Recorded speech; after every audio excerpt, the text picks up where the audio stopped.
માતાએ તું આવ્યો છે નમીન જજે. હું કહું તો હું જબરો કહું. તારા મનનો ઓટો નાખીને જજે. જો કોઈ પૂરો ના કર્યો તો મારે થયું. હું માતા પણ મને એક જ વસ્તુ નહીં ગમતી કે હું બહાર ભટ્ટીનો દારૂ પીનારી હું માતા છું, પણ હું પોતે મારા નિવેદનો દારૂ બંધ કરી દીધો.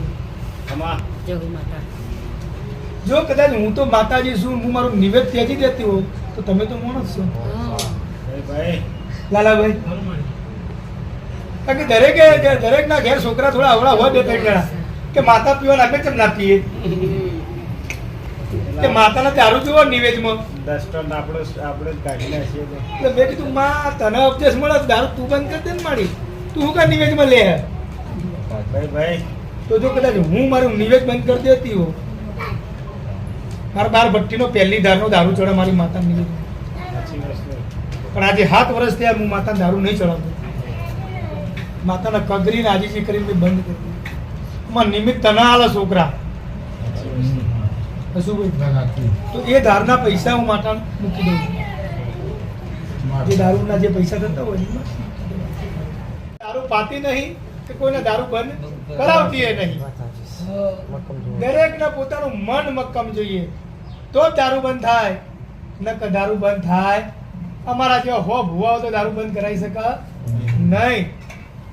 એટલે જે પણ વ્યસન કરતા હોય એ દરેકને એવું કહું છું કે માતા કોઈ બંધ નહીં કરાવે, જાતે બંધ કરવું પડશે. એટલે માતા તો ખાલી નિમિત્ત લઈને જાય કે ભાઈ મંદિરે જ્યાં દારૂ બંધ કર્યો. હકીકતમાં એવું હતું નથી. માણસ પોતાના મન મક્કમથી જ બંધ કરે છે. સેવંતીભાઈ, હા એક જ મારો વેણભાઈ ધન્યવાદ આપું છું. આજે એમનો નાસ્તો કર્યો છે મેં. કોહા ગામની હવે દેલવાડાની રમેણમાં મોણા ઊભો થયો કે મેહુલભાઈ આખું 500 મોણા બેઠેલું. એ ભાઈને મારી કોઈ ઓળખાણ નહીં અને હું રમેણમાં માતા ધૂણતી હતી કે મારી ક્રેડિટ એટલી બધી છે, પણ એક દારૂના કારણે મારી આખી ક્રેડિટ બગડી ગઈ છે અને હું 24 કલાક ફૂલ દારૂ પીવું કે હા. અને એ માતાએ કીધું કે આજથી અઠવાડિયું તું દારૂ ના પીવો મને રવિવારે તું મને મળજે રમેણમાં. અને મારું બધું અઠવાડિયું એને સારું થયું. રવિવારે મને સ્પેશિયલ મળવા આવ્યો. કોણ ઓળખતા નહીં બોલાતી નથી ના કે આપણે રમેણમાં તમે મને એક વેણ કરેલો એવું કેવું કે જા અઠવાડિયે દારૂ બંધ થઈ જાય રવિવારે મને મળવા. એ મોણા આવી ગયો ને આજે આપણે એનો નાસ્તો કર્યો હાલ. અને આજે ગયા રવિવારે એમની પત્ની આવી હતી ને પત્નીએ એવું કીધું મને કે 24 વર્ષ અમે રોટલો નહીં ખાધો હારો. આજે 1 મહિનાથી હવા મહિનાથી તમારા તો આયા અને મારા ધણીએ દારૂ છોડે તારા સુખીનો રોટલો કહી છે. તારે મારું ગજ મને આનંદ આવ્યો કે મને મહાન રૂપિયા મળી ગયા. એટલે હું હજી એવું કહું પૈસા મહત્વના નથી. આવું કાવતરામાં હું માનતો નથી. કાવતરું હોય કોઈ પણ જગ્યાએ તો સીધો સાદો માણસોની દારૂ પીવરાઈ જોડે તો હા, અમારા જેવા દારૂ પીવરાવે તો હાચા.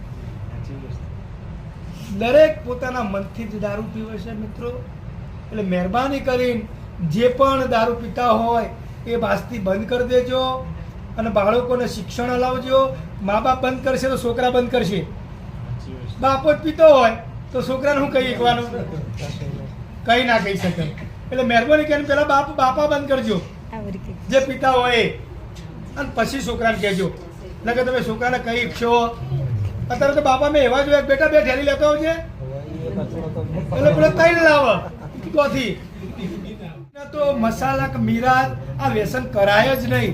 ન કે એમની ઓલાદો કદી હારી આવે અને હારી પાકાય નહીં. સ્ત્રી એ ભગવાનનું રૂપ છે. સ્ત્રી એક શક્તિ છે. જો એ જ મસાલા ખાઈને બિરાજો ખાય તો એના બાળકો કેવા જન્મે? સ્ત્રી શક્તિ છે. સ્ત્રી ભગવાન છે. બધું છે એના જોડે. ભણાવો અને વ્યસન બિલકુલ બંધ કરી દો. કારણ કે મનુષ્ય અવતાર વારે ઘડીએ મળતો નથી.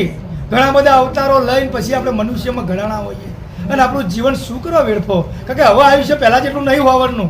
50-60 વર્ષનું જ છે આયુષ્ય. કારણ કે હવે બિયારણ ખોરાક એવા થઈ ગયા.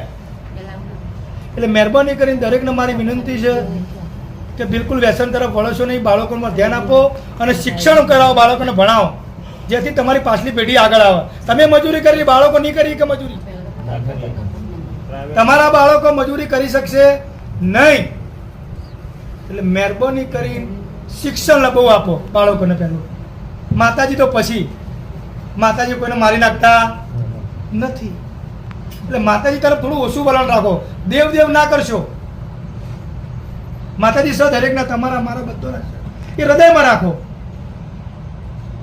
અતિ ભક્તિ એ દુઃખ હાલે. મીરાબાઈ ભક્તિ કરી ઝેરનો કટોરો મળ્યો. નરસિંહ મહેતાએ ભક્તિ કરી દુઃખ મળ્યું. સુદામાએ ભક્તિ કરી દુઃખ છે કોઈ ભાડ્યું જ નહીં. ભક્તિ કરો, કરવી જોઈએ. આપણું મન સાફ રહે, બધું કરવું જોઈએ. પણ કેટલું આપણે જેટલી જરૂર હોય. આખો દાડો માતાજી માતાજી ના કરાય. એટલે મારું એક જ હજી ફરીથી કહું છું, બાળકોને શિક્ષણ આપવાનું વ્યસન ના કરે. બોલો જહો માતાજી.